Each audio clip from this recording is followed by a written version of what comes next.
And Chris Reason, the official party leaving the convention centre, I believe. Yes, they're all in that stream of Rolls-Royce now, heading off just behind us as we speak from the site of the exhibition centre back down to the East Tamar site where the Britannia's docked. And, of course, we'll see Governor Patten and Prince Charles step aboard the Britannia. Interesting thing, just a side issue, if you like, that the British media today were swarming the Britannia. Rumours that Camilla Parker Bowles might have been aboard that below deck somewhere waiting for Charles. So that was what the tabloids of London were chasing today in this historic story, but there you go. So they'll be there in just a couple of minutes, and then we'll see, I guess, what will be perhaps the defining picture of the end of the British Empire. The Britannia sailing away out through the harbour. Interesting point that Keith made there about no fight being put up. This is one of those great moments in history, but fascinating to note that never before has the West allowed a nation as free and thriving as something like Hong Kong to be handed over to a communist state without a fight. That hasn't happened since the end of the Second World War. This nation's, or this territory's been given away without so much, well, on the basis of a set of fireworks and a few ceremonial parades. So it's been a fascinating time and a unique moment in Hong Kong history. So, Chris, any word on perhaps the only fight involved in this, the somewhat peaceful fight being put up by the Democratic Party? Have we heard whether Martin Lee has been able to scale that wall yet? Chris, no, we haven't, I've got to say.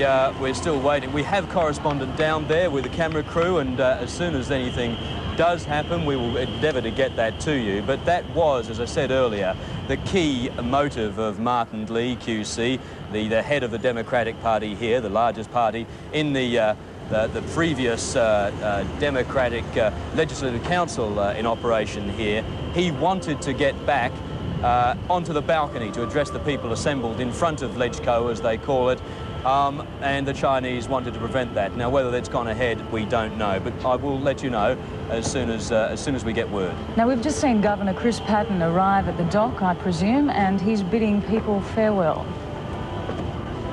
This will be an extremely emotional time for Chris Patten, his wife Lavender and 3 daughters.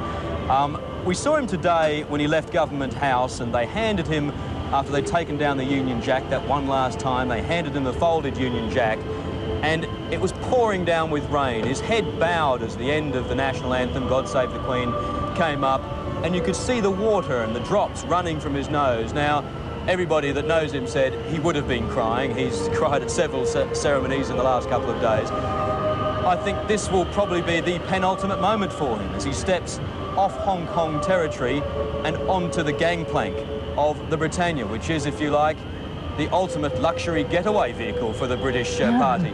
They're departing tonight, they're heading off, and we'll see those pictures shortly. The Britannia's meant to be pretty decrepit these days, although by your average man in the street standards, probably not quite so. Those people down there at the docks with Chris Patten, are they the ordinary citizens of Hong Kong, or are they VIPs as well? No, these people will be VIPs. They've secured this area for about 6 blocks beyond us. All of that is happening just over my shoulder. You can basically, all of those people would have wandered down from the various locations tonight's ceremonies, and I would suggest that they would have been security screened first. You can see a lot of press in there as Patten says his farewells. Interesting point you make about the Britannia. It is decrepit in naval terms. They want to, it is its last mission right now. It's being decommissioned as soon as this voyage comes to an end. They sail off from here out to the Philippines, I believe, where I think they're going to be having a break before Patten heads back to France and then on to England to continue his life, which he says for the moment won't be political. He'll just be writing books. Any word on where Prince Charles will be going with or without Camilla, who may or may not be below decks? Well, the Philippines isn't a bad start, Chris. We're hearing that, that as soon as they get to there, they're going to enjoy a break, and then Prince Charles will fly back. The quickest visitor here, perhaps, is Tony Blair. He's turned his visit around. He flew in this afternoon at about midday. He's done his handshaking, his meets and greets, as the Americans call them, and he'll be heading out to the airport pretty much about now. As you said earlier, he departed with Madeleine Albright just minutes ago. So he has hit and run Hong Kong, if you like. He's on his way home. And we're just seeing some close-up pictures of the Britannia here as Governor Patten prepares to jump on board.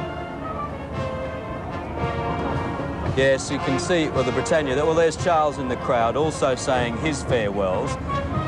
We're listening intently to Charles's speech today, and it sounded as though he might have been suffering some sort of cold. He sounded a bit down about the occasion. Well, why wouldn't he be? But seeing a little bit more life from the man there as he shakes the hands farewell.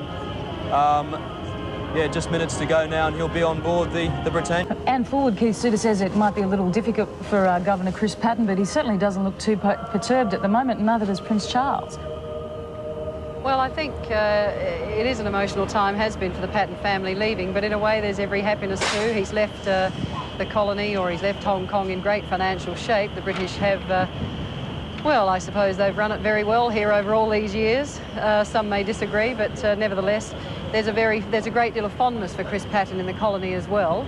I think that's fair to say. He might not have spoken to Beijing for about 3 years, though, but he certainly is well liked here. It's a very sad departure, but I'm sure he's farewelling probably members of his staff and the civil service here, who are to be replaced, of course. He is being replaced by Mr. C.H. Tung, and a woman, Mrs. An Son Chan, is the head of the civil service, so the deputy to Mr. Tung as well. So they've left it in good hands, and I'm sure Hong Kong will continue to grow and flourish. There's a very mighty wave by the former governor just then, and I'm sure also, Keith mentioning Chris Patten's ambitions politically as time goes by. William Hague, I'm sure, would be very interested. Whoa! Oh, you've lost me. I've lost you. Well, we seem to have a few problems up there on the roof in Hong Kong. Chris. But certainly the monsoon or the typhoon's causing a few problems up there. But there you can see Chris Patten's daughters and wife bidding people a fond farewell, a few tears in the eyes there. And as they bid farewell to Hong Kong, indeed it's time for us to bid farewell to people who've helped us out with our coverage.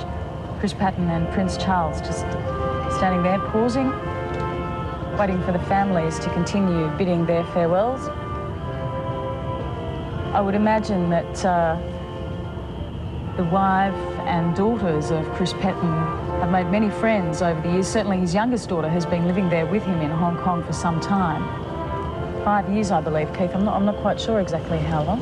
No, I'm not sure, but it's, as you say, it is a very emotional time.